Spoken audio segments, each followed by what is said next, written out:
Praise God. Praise God. God is good all the time and all the time. God is good. Praise God. Praise God. Isang mapagpalang araw po sa bawat isa. Sa pagkakataong ito tayo po ay dudulog lalapit sa ating Diyos na buhay ng may pananampalataya na kung saan may dalawa o tatlo na nagkatipon sa kanyang ngalan. Naroon siya sa kanilang kalagitnaan.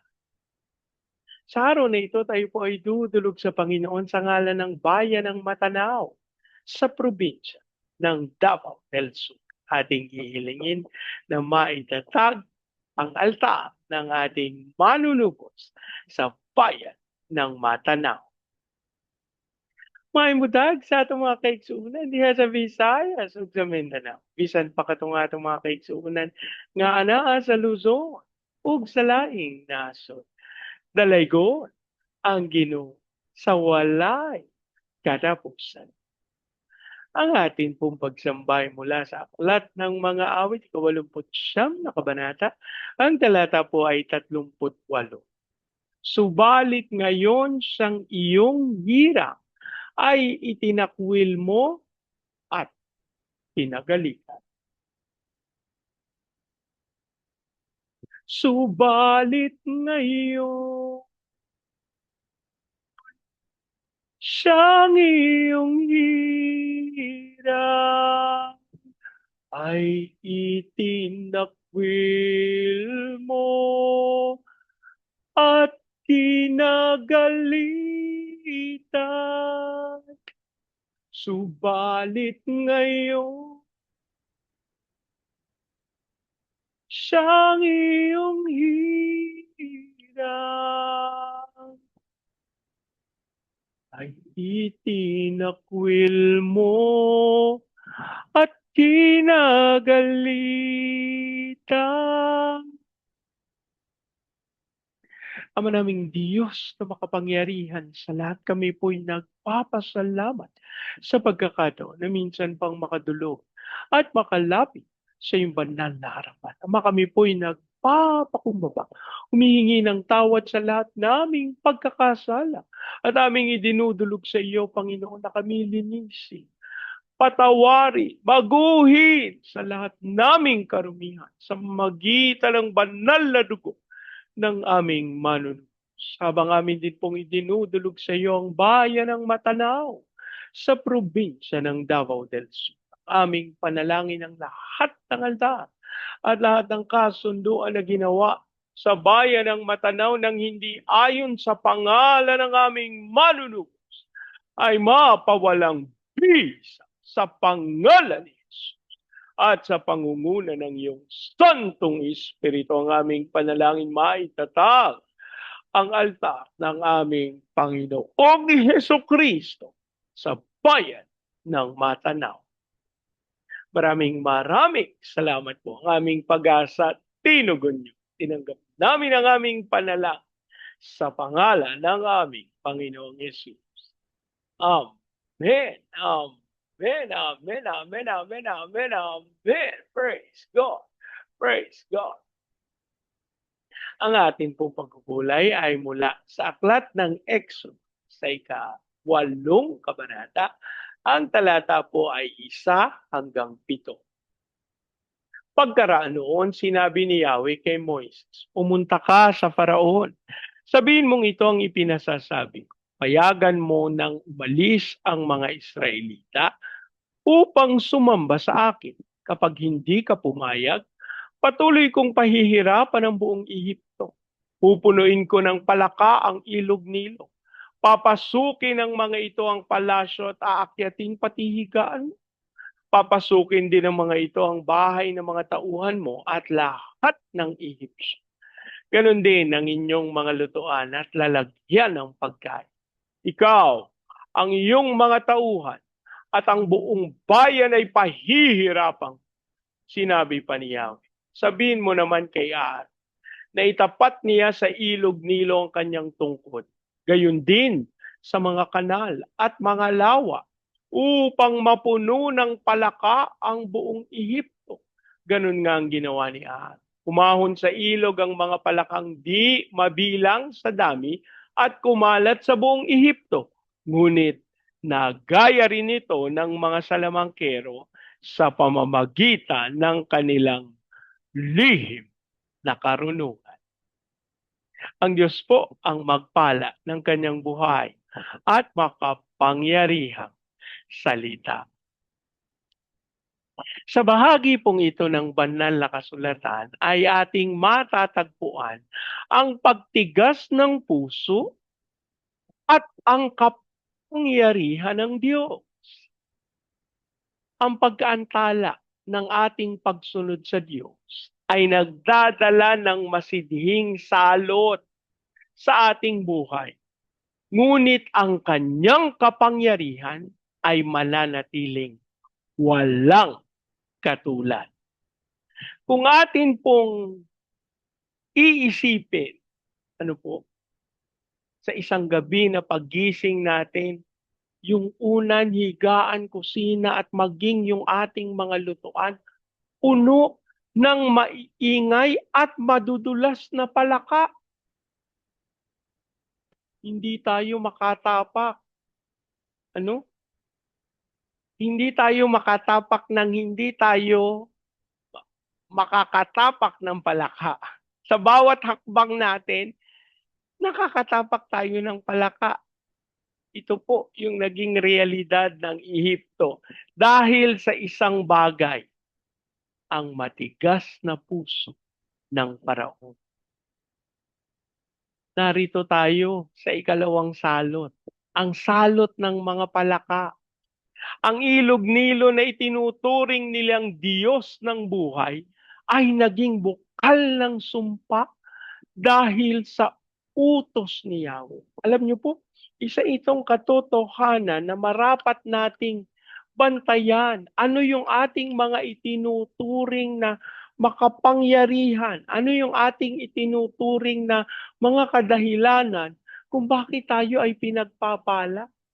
Isa pong pagkakataon na ang inyong lingkod ay kinilala yung mga ginamit ng Diyos na maging daluyan ng pagpapala at maliwanag na ako'y kinausap ng Diyos at ang sabi ng Panginoon sa akin, samantalang hindi masama na ikaw ay magpasalamat sa Kanya.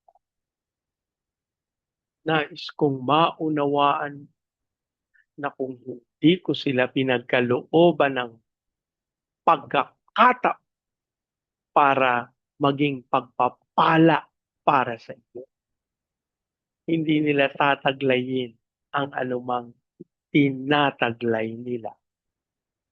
Mga kapatid, samantalang hindi natin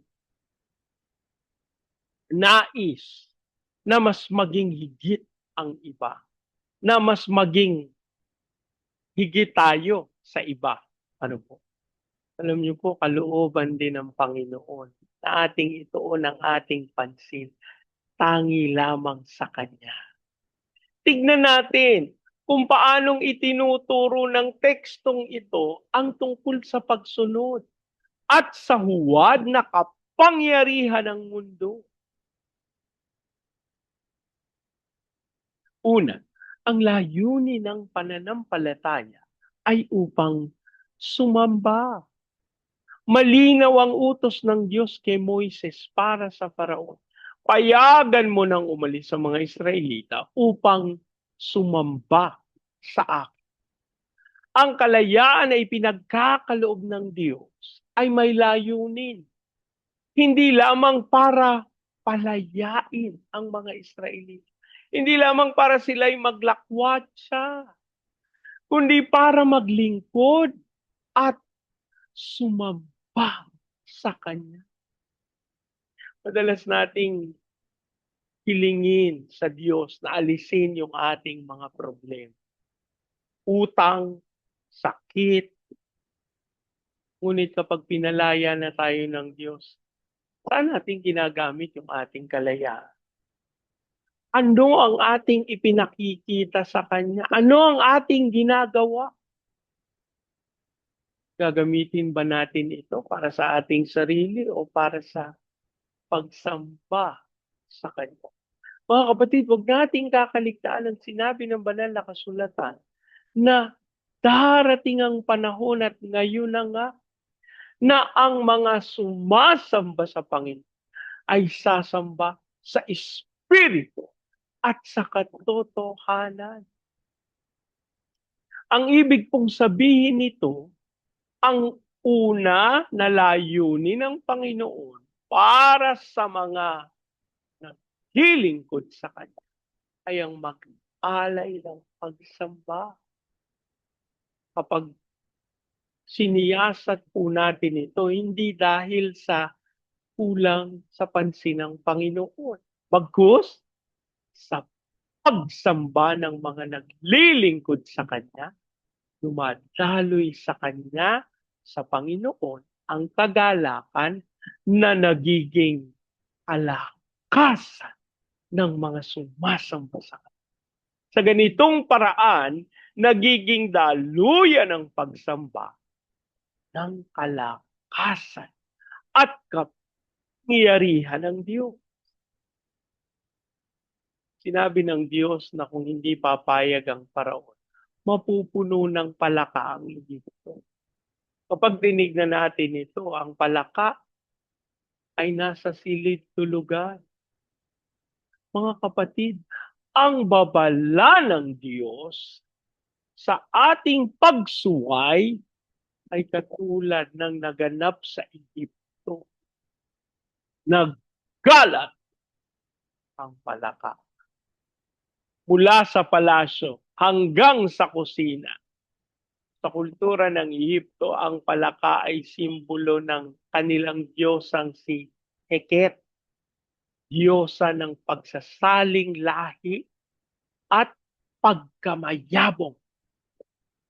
Ginamit ng Diyos ang mismong sinasamba ng mga Egyptyo upang maging parusa sa kanila. Isipin niyo po, samantalang ang palaka ay kinikilala nilang Diyos, ginamit ng Panginoon ang kanilang Diyos bilang salot. Ito po yung aking paalala na huwag nating tinitignan ng mas higit ang anumang bagay sa sanlibutan nito kahit pa ang sino man. Kung ano ang bagay na pinapahalagahan natin kaysa sa Diyos, pwede itong pera, trabaho, bisyo. Ito din yung gagamitin ng Panginoon na sitwasyon para tayo ay pagkalooban ng pagsubok. Na tayo'y mahihirapan kapag tayo'y sumuway. Huwag nating kakaligtaan na ang pagsuway nagdadala ng palaka sa ating mga buhay. Anong ibig sabihin ng palaka? Abala, stress, kawalan ng kapayapaan, pumapasok hanggang sa silid, tulugan at kusina. Kasama yung kinakain natin, kasama yung pagpapahinga natin. Ibig sabihin, hindi tayo mapagkakalooban ng kapayapaan kasi yung lahat ng ating tinatangkilik magiging disgrasya sa atin. Yung huwad na paggaya ng sanlibutan, sinabi ng talata 7 na ginaya ng mga salamangkero ang salot sa pamamagitan ng kanilang lihim na karumitan. Nakapagpalabas din sila ng mga palaka. Ngunit pansinin natin, nadagdagan lang ang problema ng Ehipto.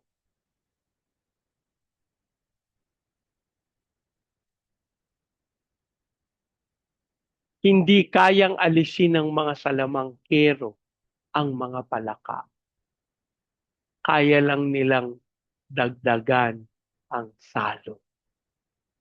Alam niyo po, ang mundo ay may kakayahang gumawa ng huwad na solusyon o panggagaya sa mga gawa ng maaring mag-alok ang mundo ng panandaliang aliw o huwad na kapayapaan. Ngunit sa huli, ang mga solusyon ng sanlibutan ay magdadagdag lamang sa ating mga pansin na mag-aalis. Tanging ang Diyos lamang ang may kapangyarihan na mag-alis ng sala. Ang kwentong ito hindi lamang tungkol sa mga palaka at ang sinaunang. Ito ay isang salamin ng puso ng tao. Gaano kadalas nating matigas ang pinaninindigan ng ating mga sariling kagustuhan kahit binalaan na tayo ng Diyos. Huwag nating hintayin na mapuno ng palaka o ng matinding kaguluhan ang ating mga buhay bago tayo sumunod sa Panginoon. Kung mayroong bahagi ng buhay natin ngayon na sinasabi ng Diyos na bitiwan na at sumunod na sa Kanya, atin ang sundin ng Panginoon sapagkat tunay ang Kanyang kalooban pa rin ang magaganap sa atin. Nalangin. Panginoon, basagin mo ang katigasan ng aming Panginoon. Turuan mo po kaming sumunod sa iyo. Sa unang pagkakataon pa lamang na ikaw ay mangusap. Alisin mo po ang huwad na Diyos sa aming buhay. At tanggapin mo ang aming buong pusong pagsamba sa pangalan ng aming Panginoon. Dasal namin namang Diyos, ang iyong Santong Espiritu ay patuloy na mangun sa bayan ng Davao del Sur, sa bayan ng Matanao. Panginoon ang aming panalangin, ang katawan ng aming Panginoong Jesucristo sa bayan ng Matanao ay magpakumbaba, magkaisa at tunay na ang pinin ang iyong pagkilos sa kanilang. Dasal namin ang iyong patuloy na kapangyari upang kami lumakad sa iyong landas. Dasal din po namin, Panginoon, na mapapaw ang anumang bagay na hindi ayon sa katotohanan at ang tanging magtagumpay ay ang aming manunubos ang aming Panginoon. So we declare the fire of revival upon the altar that the Lord, that the Holy Spirit has constructed sa bayan ng Matanao. At idinideklara namin ang kapangyarihan pagsama ng Santong Espiritu. Lord, diling namin na dumaloy ito sa Baguio, Cagayan, Legazpi, Lipa, Manila, Pampanga, pati ilusan mo po ng may kapangyarihan ang mga bayang ito. Dumaloy din ang iyong kaluwalan upang tunay masunod at matupad ng iyong mga lingkod ang pagmamahal. Hindi po namin idinadalangin ang mga pagkilos na iyong gagawin sa bayan ng Diyos. Hiling namin ang iyong Santong Espiritu at tunay na magtagumpay ka sa amin. Maraming salamat. Lord, you also declare your fire of revival sa Vietnam, Cambodia, Myanmar, Laos, Thailand, Malaysia, Singapore, Indonesia. Diyos ko po ng may kapangyarihan sa buhay. Mapangyari ang dakilang kalooban mo at may taas ang kalwalan. Maraming salamat. As we also declare your blessings sa mga ginagamit mo, Panginoon, na daluyan ng iyong pagpapala at Espiritu. Pahintulot mo na aming kilalanin ang pag-inuno ng bayan. Maraming salamat na ang namin tinugon niyo at tinanggap namin ang aming panalangin sa pangalan ng aming Panginoon. Amen.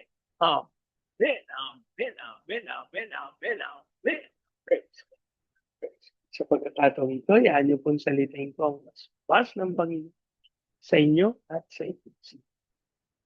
I declare the everlasting love of the Father. I declare the unending blessings of the Son. I declare the sweet, sweet, sweet fellowship of the Holy Spirit now. I declare this house and party with an big and nourishing Jesus. Amen. Amen. Amen. Amen. Amen. Amen. Hanggang sa susunod, sama-sama nating ideklara, Pilipinas, God bless you. Big time. And so we declare to God be all the glory in Jesus' name. Amen. Amen.